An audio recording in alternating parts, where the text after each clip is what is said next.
Good evening, everybody, and welcome to the latest edition of the Bruce Springsteen Center for American Music's free, virtual, and very informal monthly series called Conversations with Our Curator. If we've not met, my name is Melissa Ziobro, and I am the Director of Curatorial Affairs for the Bruce Springsteen Center for American Music here at Monmouth University in beautiful West Long Branch, New Jersey. I am also a history professor here at Monmouth. Tonight, we are chatting with Preston Lauterbach. Preston is the author of the American music classic, The Chitlin Circuit, as well as two secret histories of Black culture, Beale Street Dynasty and Bluff City.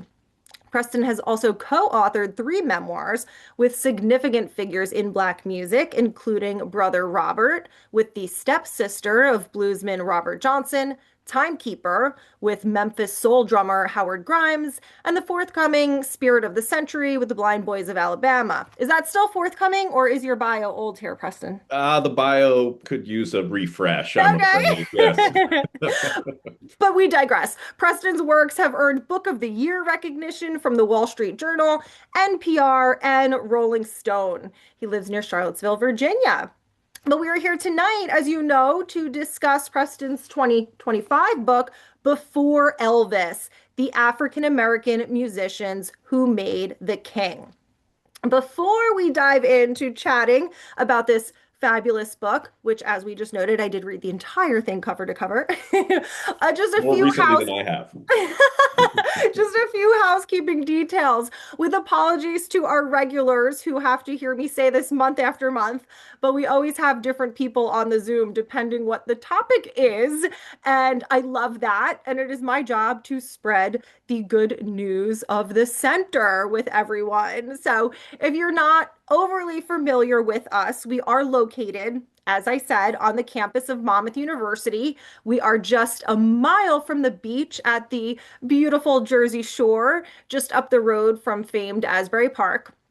Our mission is twofold. We preserve the legacy of Bruce Springsteen. We are his official repository, but we also celebrate the history of American music in all its diversity of artists and genres with our exhibits, our programming, our publications, and more. And I always get so excited about this because as a historian, I sometimes encounter people who think history is boring, and that wounds me deeply. I think if people think history is boring, it's only because it's been taught to them wrong, and they think it's about memorizing dates and figures. But history is just about great storytelling that helps us understand who we are, how we got where we are today, and how we can be our best possible selves going forward. So if we can serve history to people in ways that is interesting and palatable, I really believe we can make the world a better place. So that's a little, I'll get off my soapbox there. Anyway, we at the Bruce Springsteen Center for American Music are currently in the midst of building a brand new, close to 30,000 square foot facility, which is scheduled to open on the campus of Monmouth late spring of this year, just in time for America's 250th birthday. It will feature a roughly 250-seat state-of-the-art theater, the archives for research, some 10,000 square feet of exhibits, and more. You can see more about our work on our social media or at springsteencenter.org. You can also donate on our website if you are so inclined, because we are a registered 501(c)(3). I will, in a moment, put our link tree in the chat so you can get connected with us if you aren't already. We have so much going on in addition to the opening of the new building later in the spring. We are opening a traveling exhibit, Music America, in Boston today. We are opening a Born to Run 50th anniversary exhibit in Passaic County, New Jersey, later this month.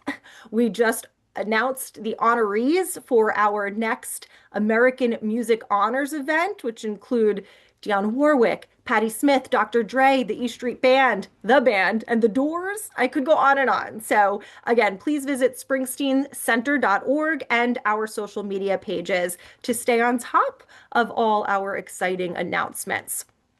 Okay, thank you for letting me introduce us to you a little bit. As I said, we always have some new names on the registration month to month. So, back to tonight's program. Conversations with Our Curator is this free monthly web series. We've got no hair, we've got no makeup. I got a little ring light here, but we've got amazing content. Researchers and writers exploring new and dynamic perspectives in American music history. I just really wanted us to have some programming that was super accessible to everybody at no cost, whether or not you could come to our campus for events. So, after some initial questions from me, we will open the floor to audience Q&A, and I do keep these events to no more than 1 hour. So, whew, okay, Preston, I'm going to finally stop yapping and start asking you some questions. Are you ready? Yes, I'll try and answer as energetically and eloquently as you have set the bar so far. Oh, well, thank you. So, everybody, keep in mind as I ask my questions, I am mindful of the fact that some of our friends here tonight have read the book already, and some have not read it yet. They're going to go order it as soon as we wrap up at 8 o'clock. Let's dive in. All right. So, Before Elvis suggests that rock and roll didn't suddenly arrive with Elvis, right? He did not personally birth rock and roll. So, Preston, what narratives about American music were you most interested in either correcting or complicating?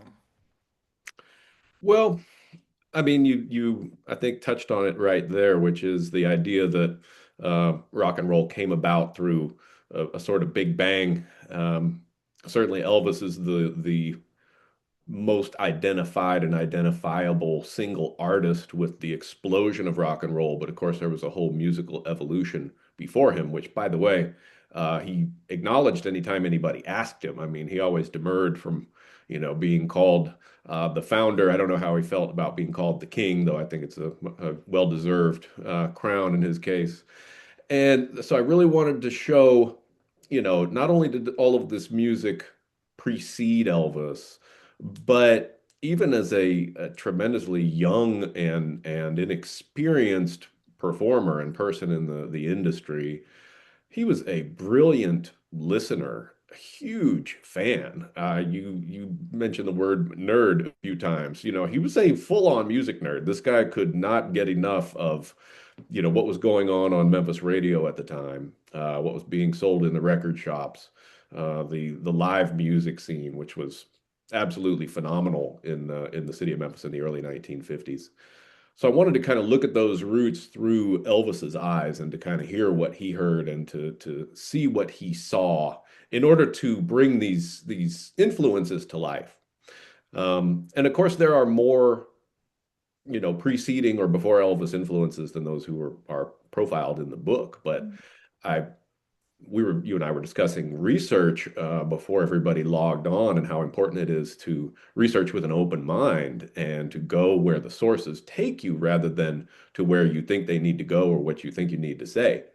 And so in researching this whole world, with a couple of little cheats here and there because I knew some of these folks personally and I'm really tapping back into my own beginnings as a researcher with this. Um, it and your original question was about complicating narratives, but the research ended up being strongest with these particular figures. And so I wanted to highlight those stories. There's also this narrative that I really want to complicate, which is that Elvis somehow ripped these people off or overshadows them or destroyed their lives. And that's way more complicated than it would seem. So you kind of have these two huge Elvis narratives. Elvis, the superhero, and Elvis the supervillain. Neither one is correct. And I think that the influences are the best way to tell that story. Mm. I love that. I'm constantly telling my students we want to look at history and see good guys and bad guys. We want to see things in black and white. It just doesn't work like that. I want to point out, you noted, Preston, that Elvis himself was cognizant of the fact that he did not birth rock and roll, right? And one of the first quotes from Elvis on page 3 of your book here, and this is a quote directly from Elvis, so I'll read it as written. The colored folks been singing it and playing it just like I'm doing now, man, for more years than I know. They played it like Mhm. that in the shanties and in their juke joints, and nobody paid it no mind till I goosed it up. Right. And I think what he's touching on there is media segregation, which is another of the themes of this work. It's one of the reasons that these figures are lesser known, while perhaps not being of less importance than someone like Elvis. Elvis understood very well that you had this segregated landscape, and I think that he was quite deliberate in bringing that music that he heard as a fan of black music to a larger audience that didn't have access to it. Mhm. Because when he would go to, Reverend Brewster's church in South Memphis or the Flamingo Room club near Beale Street, he was probably, well, at the Flamingo Room, he was probably the only white person in there. In Brewster's church, he would have been among other white fans simply because that church was famous for opening its doors to whites. But Elvis knew that these two separate worlds existed. He knew kind of where the boundaries were, and certainly knew that most of the fans of white music or white fans of popular music just didn't have the same kind of ear or access that he did. So he really knew that he was doing something different. Um, and I don't want to say that like he was a straight, I don't know, cover or rip off. He really synthesized, like we were talking about with Springsteen earlier, he synthesized so many different elements and styles and almost little details that you wouldn't even think are significant, he picked up on by listening to gospel quartets, by listening to artists like Little Junior Parker. He had just such a wide range of people to listen to. We've been talking about, these figures or influences, and you just name dropped Little Junior Parker. You primarily focus on Little Junior Parker, Big Mama Thornton, Arthur Big Boy Cridgerup, and Calvin Newborn. How did you come to settle on those actors, those characters in particular? So I mentioned earlier that I felt like through research, these were the strongest narratives and could kind of carry the story in the strongest manner. But when you lay them all out like you just did, you have Big Mama Thornton, the original recording artist of what is Elvis's biggest hit, biggest seller, Hound Dog. You have Calvin Newborn, who was Elvis's main stage influence. He was a tremendous showman who taught Elvis how to rock the pelvis. Um, Elvis's influence from Little Junior Parker. Junior Parker originally recorded the song Mystery Train, which is a little bit of a deeper cut, for the fans of Hound Dog and Jailhouse Rock only, but it's what a lot of people consider to be Elvis's finest recording, originally done by a black artist. And then you have Elvis's first hit, That's All Right Mama, originally written and recorded by Arthur Big Boy Crudup. I included Elvis's gospel influences under Reverend William Herbert Brewster. Gospel was another huge part of Elvis's career and a part of his style that he brought into the pop world. So I took all of these characters because each of them represent a fundamental Elvis thing: the pelvis, hound dog, mystery train, the first hit, the gospel style, and everything he brought from that. These are, to me, the primary ingredients, at least of early Elvis. And so I wanted to show the African American roots of all these things that people really considered to be Elvis Presley. That's so interesting. So it's, from the rhythms to the lyrical themes to performance style, all of those elements of what made Elvis Elvis can trace their roots back to African American artists. Absolutely. So if Elvis is cognizant of the fact that he is not the quote unquote inventor of rock and roll, how does that become the easy narrative in popular memory for many people. Well, I think it happened in real time too, that rock and roll sort of burst onto the scene in 1955. Well, Elvis didn't come along until 1956, um, when rock and roll as a thing was already established. But at that point, nobody knew that it was going to become, the cornerstone of popular music for decades to come, a half century to come, that it was going to completely redefine American pop culture. Everybody at that point thought it was a flash in the pan.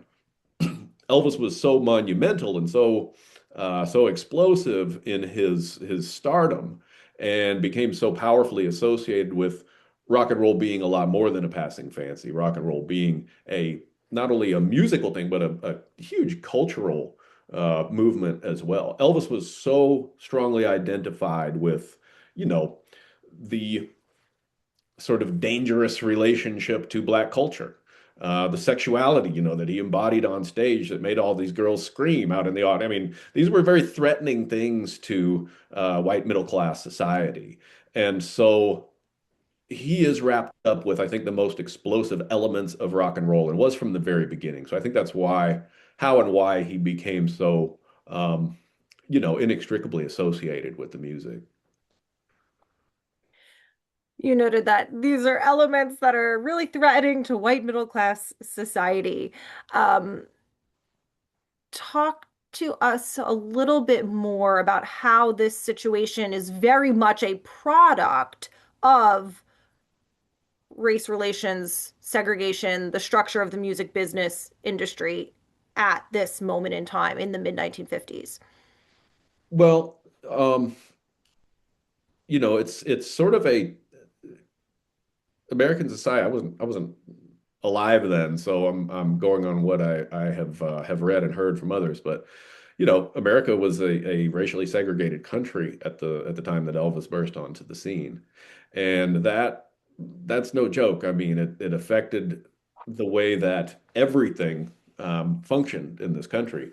There were, there was the white dominated mainstream of everything, education, the workforce, housing, wealth, and anything you want to, property ownership, anything that you want to point a finger at, like, was segregated, and the black end was by far the short end of that particular deal.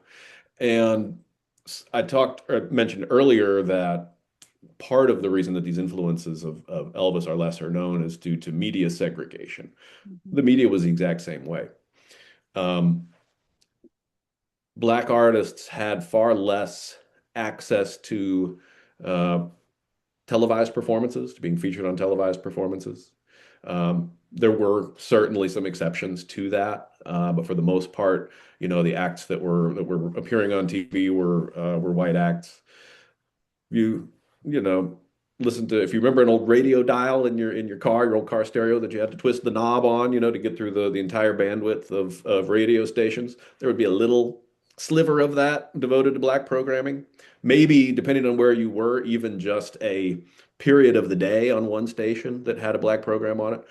So, and you go into a record store and it would be the exact same thing. It would be primarily, popular music that was pushed harder and that was played on the radio, and whose artists had TV appearances, and therefore it sold a lot more. So you see this is a whole system that perpetuated itself, just like racism in other areas. The same Mhm. thing affected popular music.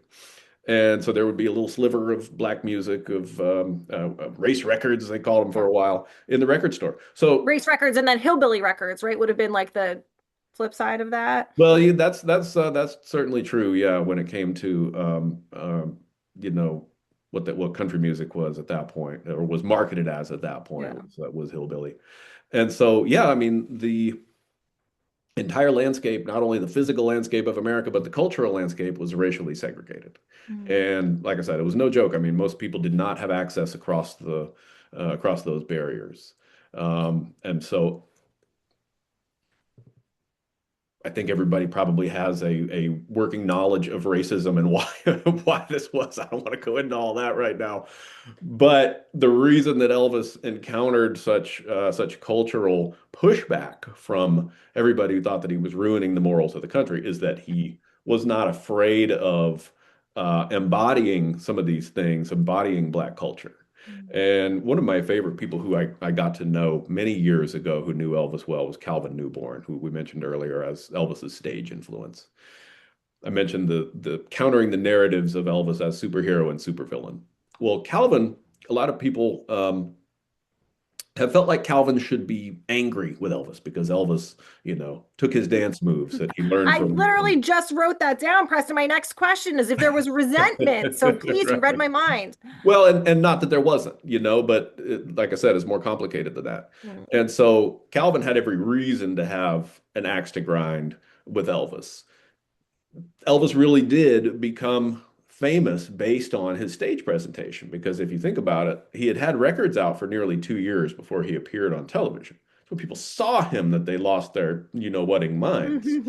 And that was largely based on the dance styles that Elvis had picked up from Calvin and from other Black influences in the Beale Street area of Memphis.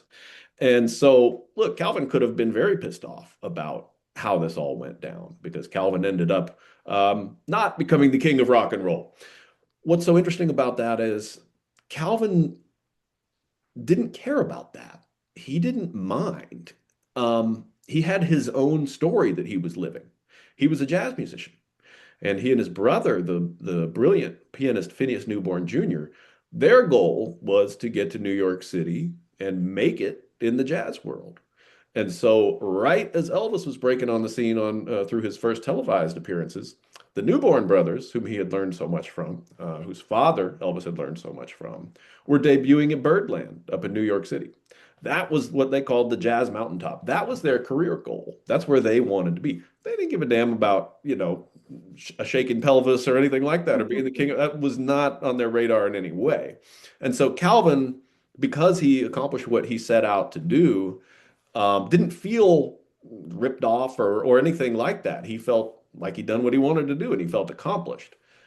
Secondarily, Calvin felt that Elvis, and this is Calvin's opinion, and this is something that I think would make a really interesting debate, but I'm just sharing one man's opinion who was there. He felt that Elvis really laid the groundwork for the civil rights movement because a Black artist couldn't go to the white public and do what Elvis did. Elvis did it. And Calvin felt that that created an opening for Black culture in mainstream America, or it expanded the opening for Black culture, and that it created a much larger audience and much more acceptance of Black artists that without Elvis they had not achieved. And so he really Mm. credited Elvis with pioneering Black culture and really helping it to break out into a larger audience and to gain wider acceptance. And Hmm. like I said, he's somebody who could have very easily had an axe to grind with Elvis instead, but looked at it in his own jazz shaman kind of way.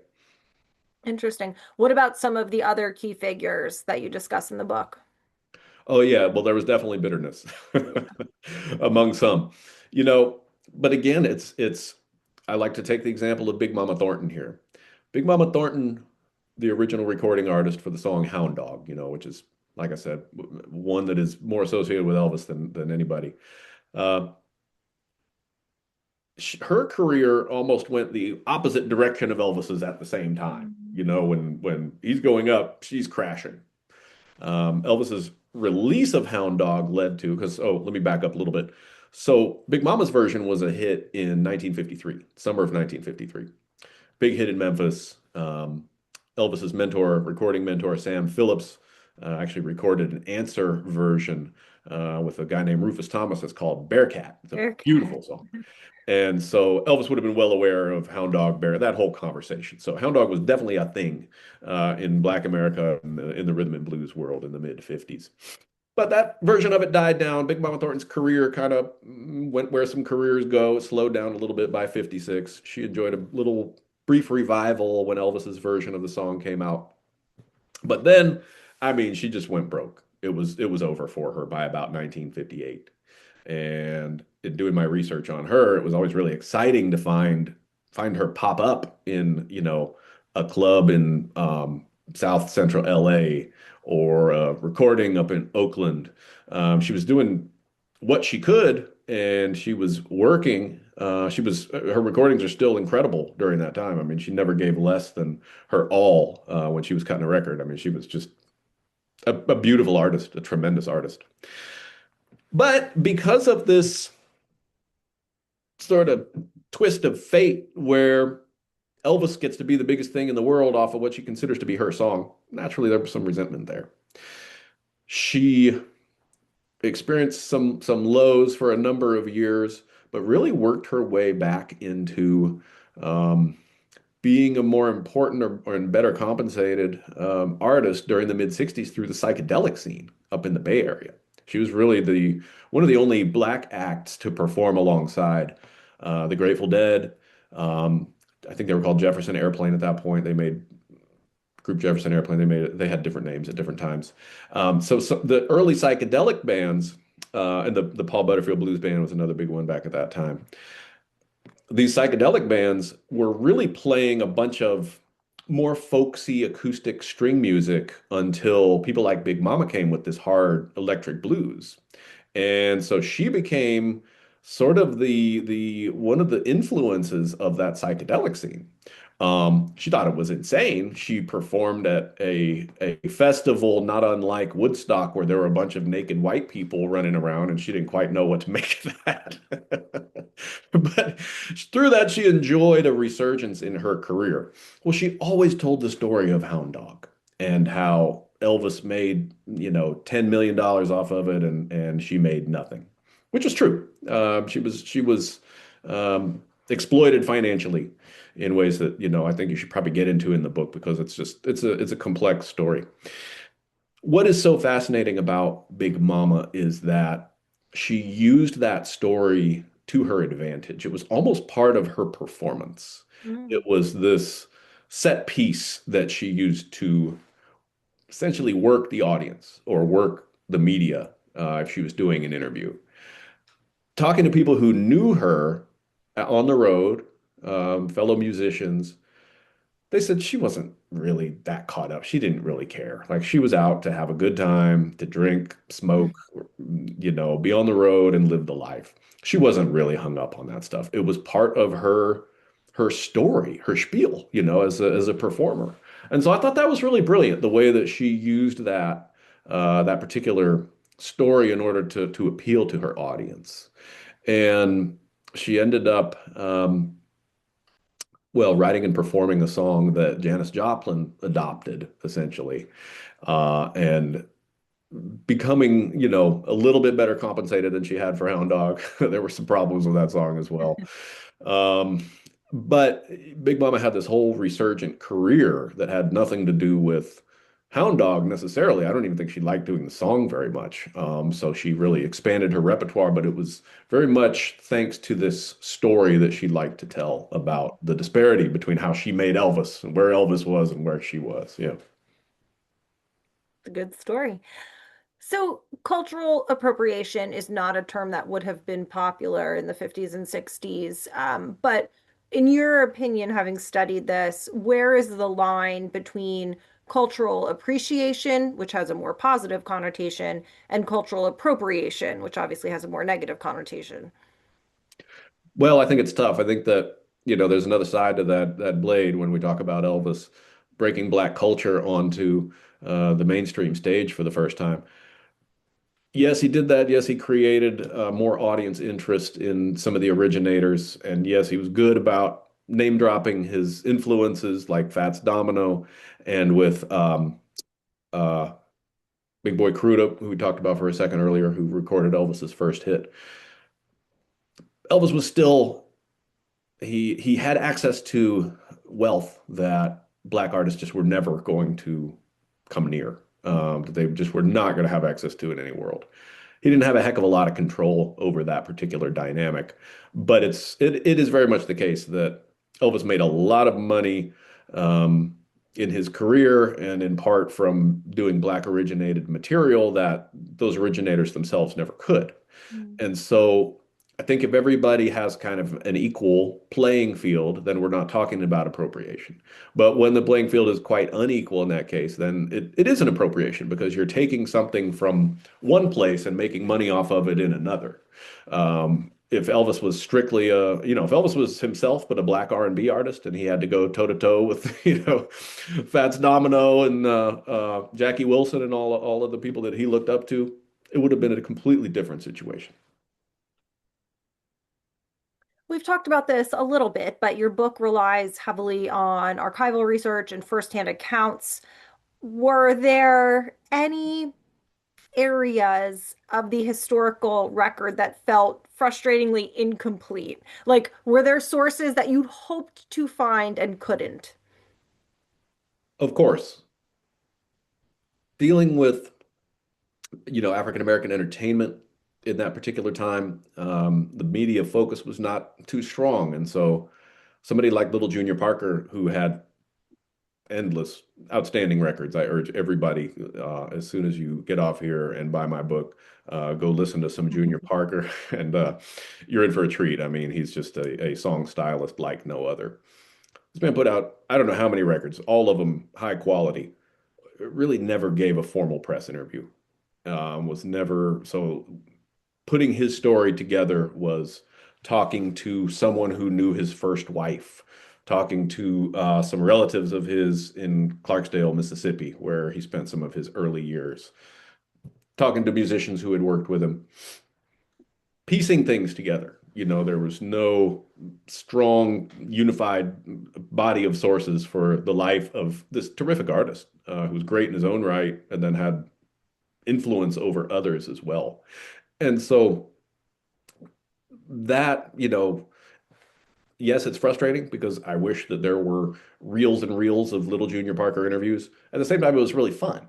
I like that challenge, and I like the opportunity to try and put the dots together. And I had a wonderful day with his sister, a niece, and a great grandniece, or some odd relatives, all the women who are still alive in his family, who then took me to go and see a cousin who was about Junior's age.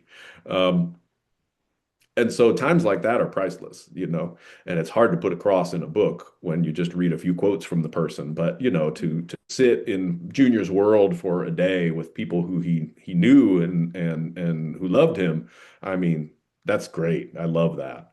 But yeah, it's sort of it's a bittersweet thing. I love, I don't know if you're even cognizant of it, but you lit up a little bit when you were talking about the thrill of the hunt, right? Finding the research. And Yes. this is something I cover with my students sometimes. I'll try to get them to do primary source research. And if they don't find a Wikipedia page on something, Right. they're automatically like, oh, there's nothing out there. And I Right. say, team, if you can find a Wikipedia page, then we don't need to research this. We need to Exactly. go do a scavenger hunt, find the needles in a haystack, and create new knowledge. So that's Exactly. it's like a detective search trying to. It is so much fun. It is the best. And it's so exciting. It's so inspiring. And you're absolutely right. If there's no Wikipedia page, that's great. Yes, You're not going to be bogged down with a bunch of crap information from the internet. You're going to go and find the real it thing. is worth your It's the challenge. time if there's no Wikipedia page. Absolutely. Absolutely. I suspect we will have a number of questions from the Okay. audience. So I'm going to pivot and begin to give the audience an opportunity. If they don't speak up, I've got plenty more questions in reserve. So, everyone, so you know how this works. You can raise your hand. You can unmute and shout out. You can type your question in the chat if you'd prefer, and I would be happy to read it for you. So those are your options. I do see Mitch has already raised his hand. Our star student Mitch had his hand up first. Question ready to go. Mitch, by all means, please unmute yourself and ask. Um, I've heard arguments as to what's the first rock and roll record. Rocket 88 seems to have a lot of support. What's your hit? Mhm. Oh, I definitely like Rocket 88. The thing is that Louis Jordan predates all of that. And so it's not necessarily one Louis Jordan song, it's his whole approach to music that changed the game. He took black music from big band music, from swing to rhythm and blues by changing the size of the band, downsizing, to a five piece, and so that inspired the entire next generation, everybody Chuck Berry, James Brown, Little Richard. All of these diverse artists had their mind blown by what Louis Jordan did. And Where Ike does Turner, Cole fit who into was this? who was His guitar player. say that again? Where does Nat King Cole fit into this? And his guitar player, who was pretty fabulous. Oh, yeah. Oh, no doubt. Yeah, for real. Yeah, because they were a trio, right? And then the King Cole trio. And in fact, one of his tours in about World War II era, early 40s, one of Nat Cole's tours was called the Royal Rock and Rhythm Tour. And so, Ah, yes, absolutely. That was so popular, so popular. And they rocked. I mean, there's really no doubt about it. And they used that terminology as well, that rockin' terminology. So, yeah, Nat King Cole was right there with Louis Jordan for sure. thank you. Yeah. And I saw somebody posted up Caledonia as a suggestion. Yes, absolutely. That song rocks. I second Caledonia. We could start a playlist with everybody's choice for the first rock song. Yes. Mitch, it's great to see you, by the way. Thank you for joining us. Ryan, I see that you have your hand up. Please go ahead. Yes, hi Melissa. Hey. Um, Hi Preston. I'm a Hello. huge Elvis fan. I have been. I'm only 51, so I was 3 years old when he passed away. But for some Yeah, reason, when I same. was about 10 years old, I just took off my imagination, I have a musically. very I have the exact same trajectory, by the way, but go ahead. That's awesome. Yeah.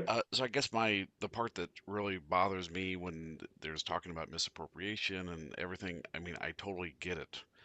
Elvis himself, the person, the man, and I think it's really hard for people at this point in time, almost 50 years later after he's passed, to delineate between him and society and culture in general. Yeah. So when it comes to the misappropriation, it really bothers me because Elvis the kid, and we're talking about a guy that was 19, 18, 20 years old, he just sang what he loved. He Yes. didn't care if it was black, white, country, Right. like he just sang what he loved. He sang what moved him. You can hate Tom Parker. You can hate the system. You can hate the music business. You can hate the publishing stuff. But as far as what Elvis did himself, that's what he loved to sing. So I guess that's the part that really bothers me. So I guess I wanted to see what you thought about what your thoughts Well, are on that topic. sure. And in terms of Elvis being authentic in his love of the music, I don't think there's any question about that. I think it's hard to put the responsibility on a person in his position to have the basically what we're saying when we are accusing him of appropriation is he should have consciously decided not to do that material. And that's not it's not realistic. That wasn't going to happen. It didn't happen. And your point about the industry and about publishing is that's ultimately the weeds that I get into in the book with regard to That's All Right, Mama in particular. Elvis's first hit, originally composed by Arthur Big Boy Crudup. Crudup lost control of that song long before Elvis came on the scene. And Elvis's original recording of it out of Sun Records in Memphis, has the correct attribution. A record will have the artist, the title of the song, and the composer printed on right there on the label. The composer credit is to Crudup on Elvis's version of That's All Right, which is correct. So there's really not an appropriation there. I found a royalty check that was sent from Sam Phillips Sun Records Publishing Company, excuse me, to the rights holder of the copyright holder of that song, which would have been Arthur Crudup's song. So, in other words, Elvis's company was diligently paying the royalties to the composer of this song after correctly crediting them. The problem is that Crudup had already lost his copyright on that, had signed it away, or maybe not even signed it away literally, had lost it the moment that he recorded the song because Crudup, Big Mama, Junior, so many of these artists were signed to bad deals with record companies. And it was considered standard for them to surrender, quote unquote, publishing Mm. to these songs.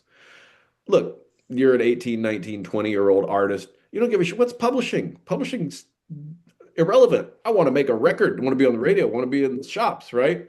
That's where people's heads were. And Still so, today, I'm sorry to interrupt you, right? But that's still a problem for artists today. oh, it is. It is absolutely. Yeah. I mean, Taylor Swift is probably the Yep. best high profile example of that. And, you know, the trade-off is these young artists want the opportunity to record. They don't necessarily always look. And sometimes, you know, I'm sure Taylor Swift got a nice advance for the rights that she surrendered. They don't always. Um, but that's the trade-off is you want to make that record. You want to get in the business. You want that advance and you're willing to surrender you know, the back end, whether it be publishing or ownership of your masters. That's another thing that where there is the industry has kind of rigged the game. Excuse me. The value of a song is in the original master recording and in the ownership of the quote unquote publishing or the copyright of the song, because that's how the money flows to the copyright holder. And so when we talk about appropriation, Elvis was not a businessman. All right. I think, Ryan, if you're an Elvis fan, you probably are aware of that fact. Yes.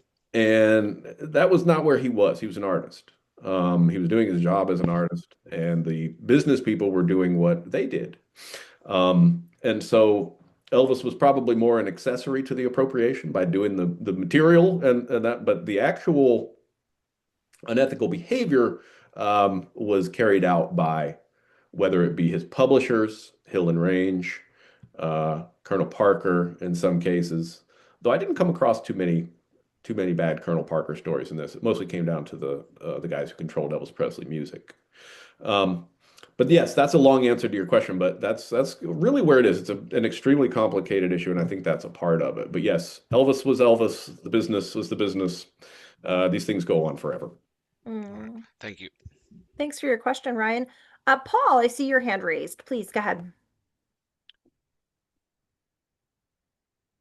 Yeah, good evening. Preston, looking forward to reading the book. Curious on your views. Does Sister Rosetta Tharpe fit into this mix at all? Oh yeah, you know, she is not one of the featured artists in this. Simply because I couldn't really establish a strong Elvis Sister Rosetta connection. Um, but yeah, of course, you know, and he performed her material on the comeback special. I'm sure that he covered some of her work in his gospel repertoire, but I can't think off the top of my head. I think he did "Up Above My Head," that one song. That's such a Rosetta song. Rosetta was a great artist and a pioneer on the electric guitar, and I don't know that she was a huge factor performing in Memphis. She probably would have been on the radio and her records would have been really popular. And so I'm sure that he listened to her and that he enjoyed her. Thing is, with the gospel, there was such a powerful local scene. Elvis could turn on the radio and listen to, you know, the Spirit of Memphis Gospel Quartet singing live in the studio at WDIA. I was talking with another author the other day who's done a lot of Elvis research, who was familiar with Elvis's high school girlfriend, and had spoken to her. Her name was Dixie, I think.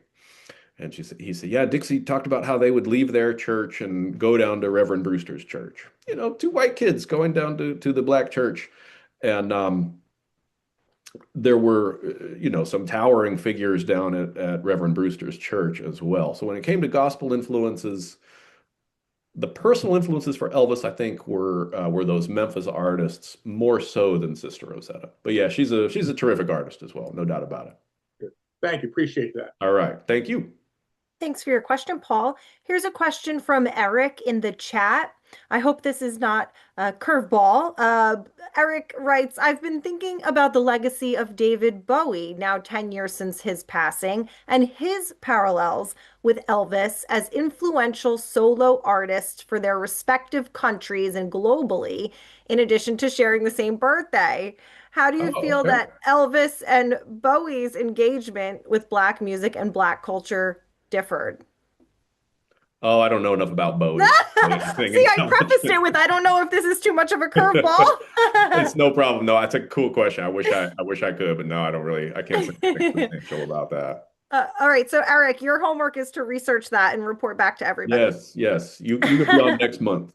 Janet asks, how long did your research take, and what are some of the sites that you visited in addition to those you already mentioned when you did your research? Yeah, so like how long were you working on this book? Oh my God. Well, Janet, I have interviews in the book that go back to 2003, I believe. And so I think I mentioned earlier, it's this full circle project for me. I was doing interviews for this project before I knew I was doing it, Mm. and had to dig into my own archives with people long dead to get the some of the story that I had collected over the course of my career and just didn't know what to do with or didn't have a purpose for just yet. And so that was really fun.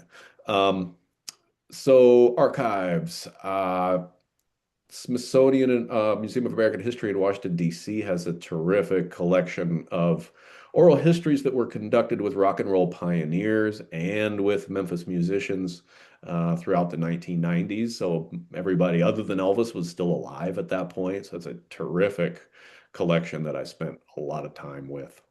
Um, Center for Popular Music Research at Middle Tennessee State has some collections from a number of really terrific music scholars specializing in gospel and rhythm and blues from this period. Of course, the Memphis Public Library has great resources. Trying to think, am I leaving anybody out? No, I mean, other than that, I think I mentioned this earlier, but the really fun part is just bothering people on the phone and getting to meet people in person and getting to in some cases, get shot down, like Arthur Crudup's family. Um, oh my God! So I live in central Virginia in the Blue Ridge Mountains, and Arthur Crudup spent, I guess, the last two decades of his life after he'd left music out on the eastern shore of Virginia. So I went out there just kind of thinking, okay, well, there's bound to be something to take a picture of or somebody to hear a story from or so. So I just went out on the eastern shore and was driving around Arthur Crudup's old stomping grounds. And I'm like, what the hell am I doing here? So I stop at a gas station, start talking to this lady, and it's small town stuff. You can just start talking to people. It's not considered psycho. And so I said, "Are you familiar with this guy, Big Boy Crudup, who's from here?" And I kid you not, this woman just kind of like holds her finger up. She's like, "Hold on." And within seconds, I'm talking to Crudup's grandson on FaceTime. So like everybody knew each other. That night, I was talking with Crudup's niece or somebody who's married to one of Crudup's brothers, I think it was. And so eventually, I got a chance to talk with Crudup's daughter. None of them wanted to go on the record. Like it was still too touchy for them. But still, that was fun, and that was cool to get to meet them and to hear and just to know that they don't want to go on the record is good information. Yeah. And I don't mind having done that. So yeah, I mean, the research goes from the eastern shore of Virginia to the archives of Tennessee. Amazing. In the chat, Ryan asks if you could talk a little bit about your earlier book, Chitlin Circuit. Oh yeah, sure. I love that. Well, the Chitlin Circuit is the subtitle is the Chitlin Circuit and the Road to Rock and Roll, and it's really the evolution of rock and roll music in black juke joints primarily in the South, but really it was a nationwide. The circuit was a nationwide phenomenon, really beginning in the 30s, picking up steam in the 40s, and really peaking in the late 40s and 50s with um, just tons of terrific artists being involved. I mean, I guess, the big takeaway from the Chitlin Circuit is there was such limited financial resource available to Black America at that time that everybody was hustling. All of every town, every city, even Melissa's home up there in New Jersey had its Black Main Street. And every Black Main Street had some kind of a hustler who sold whiskey or women or gambling or all of the above and ran a nightclub. And so you multiply that times every town and city of any size in the country, and that's what the circuit was really based on. It ran through And it's I don't like calling it the underworld because these people were marginalized and had to make money however they could. And there weren't a lot of legal avenues to really making a fortune. And so selling whiskey, um, engaging in these other gambling, these types of activities, these were the only ways that a lot of these entrepreneurs could get going. So I think that that's an important point to make. But it's just this whole world that supported Black culture with street dollars and changed American culture for the better. I mean, influenced Springsteen, even if he doesn't know it. I mean, we are all standing on the shoulders of these people, and it was just such a hustle and just such a grassroots phenomenon. I mean, it was incredible to again get to chase down that story, get to talk to the people who knew, get to talk to some of their children.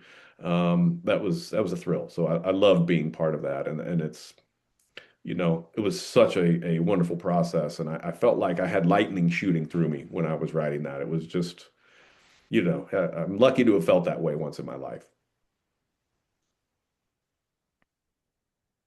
Okay, we are drawing close to the end of our time. Anyone else typing a question in the chat, or you can go ahead and unmute and shout it out. Preston, I'll ask a closing question then. If readers take away one core idea from Before Elvis, what do you hope that is? Oh, that Black music is American music, that without Black music, um, we don't have what we have.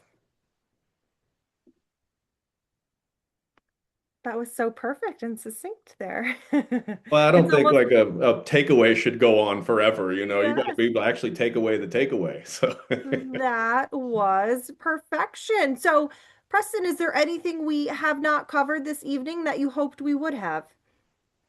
oh, not at all. No, I think this is fantastic. I love this kind of conversation. I love that the Springsteen Center exists.